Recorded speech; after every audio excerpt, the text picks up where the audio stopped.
It's been 20 years since I sat on the COSATU press conference. So I'm very happy to be in this new building. It's my first visit. So I was approached by the International Trade Union Confederation, together with the unions in Swaziland and COSATU, to chair a panel that would be an investigation into the worker rights that are supposed to be that of Swazi workers, and to in particular take testimony from workers about their working conditions and their struggle for their worker rights.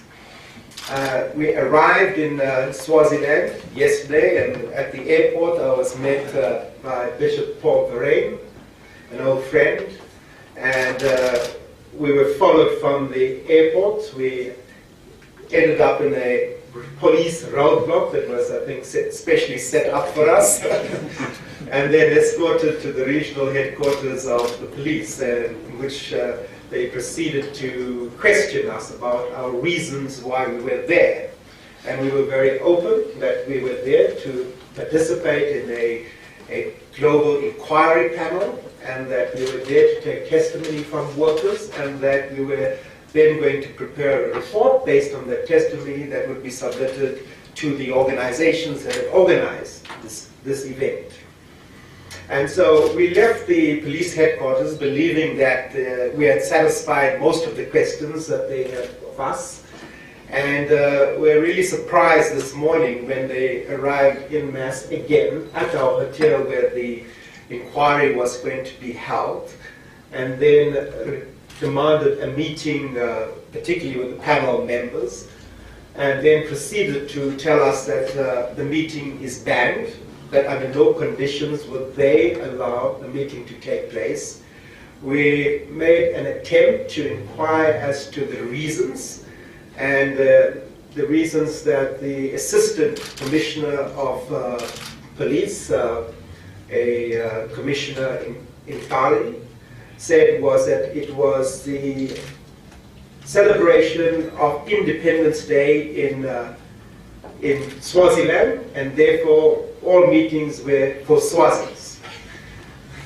We said, well, we had not convened a meeting. In fact, the primary people convening a meeting were the Swazi trade unions. We were just participating to hear testimony.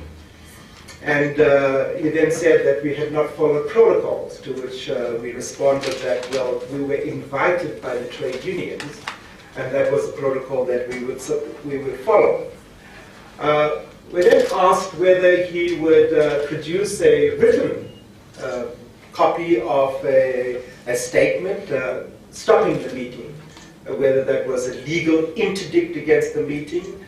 And he declined to do so, saying that this was his right as a security police establishment to issue an edict and do it verbally. And there was no requirement for them to produce any legal court papers.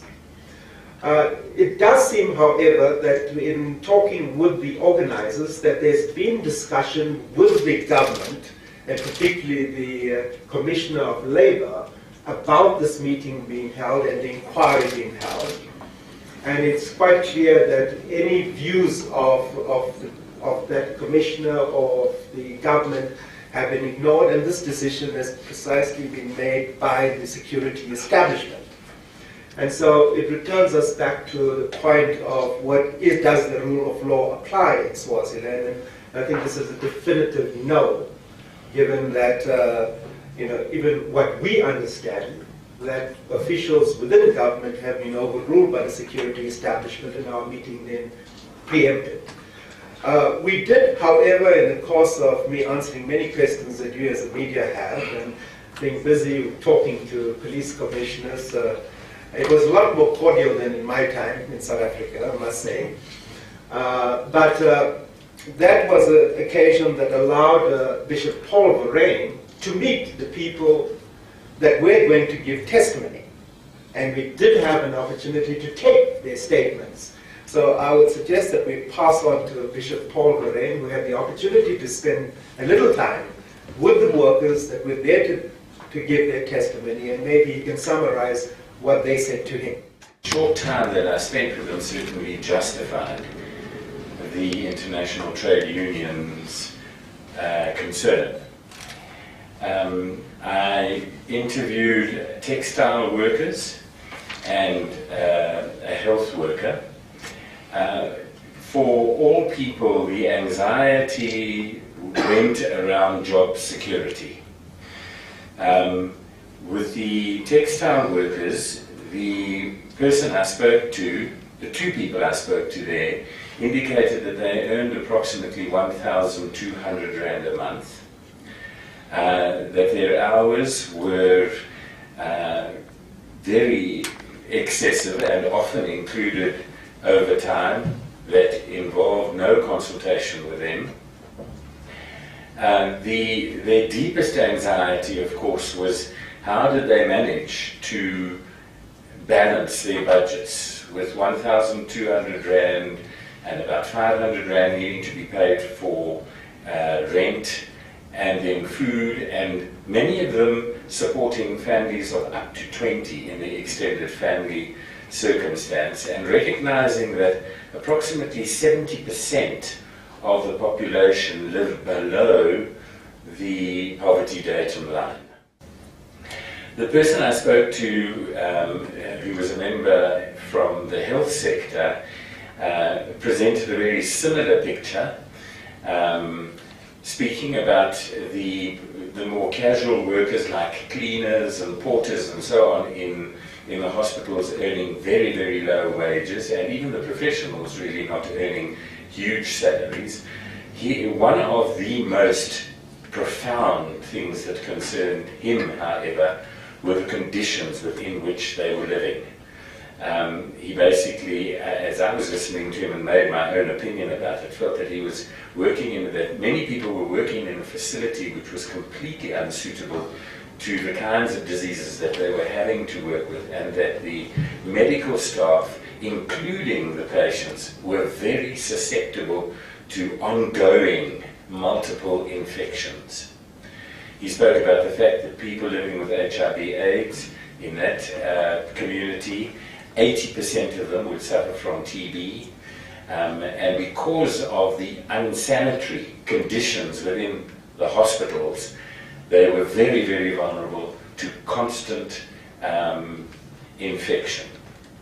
26% of the very vulnerable population in Swaziland is living with HIV, and it felt as if he was speaking about a desperate circumstance in terms of health services. It's just to say, it's actually a critical issue for the nation to begin to start facing these challenges, and for any politicians, particularly the state president in South Africa, who has access to the King of Swaziland, to begin to start knocking on doors so that the true process of democracy can unfold, and the dignity and the gigantic potential of the people of that land can be liberated. How long was the detention for, and what was going through your mind? Were the police officers aggressive? Just help us understand. Let me just say that I never at any point in the questioning ever felt threatened. And I think if you understand what we've gone through in this country, it takes a lot more to feel threatened. So, the discussion was robust, and certainly there were approximately 25 police officers and senior members of the security establishment. What do you think about the continued state of the monarchy in South Africa, in Swaziland? That you have this absolute monarchy, one person in South Africa with so much influence over the country, not being able, or do you think South Africa needs to do more to use its power to change the situation in Swaziland? I do believe that Swaziland is is very much part and integrated into the economy of the region, and particularly of South Africa. You know, if you look at some of the major industries that are operating in Swaziland, they are South African owned. I think this calls upon what is the role that COSATU, that is organized in sister companies of those multinationals in South Africa, are prepared to do in order to build solidarity with those workers. And I reflect on my own role and position when I was General Secretary of COSATU. International solidarity was a critical part of our struggle to win union recognition in South Africa. And that international solidarity took the form of putting a spotlight on the atrocities that the security establishment here of the apartheid government inflicted on us. So very often, that solidarity made the difference between life and death for many of our activists in the trenches of struggle. I do believe that international solidarity is important. I do believe that, in fact, what's happened in Swaziland now has reverberated across the world. You know, we have gone in, we've caused considerable disruption, obviously, we think. But my anxiety is now that we're out and the spotlight is no longer on the people there, I have absolutely no doubt, having experienced it in this country, that there could be fairly serious repression, particularly of the union leadership, of human rights activists, and anyone who is perceived in whatever way to be opposed to the government. I was told last week of a young person who was taken in and given a very, very rough time by the police. And if we can find a way of just keeping open the lines of communication so that as soon as somebody is arrested, the human rights lawyers are immediately mobilized, and that there is a sensitivity that those people's lives might be at risk.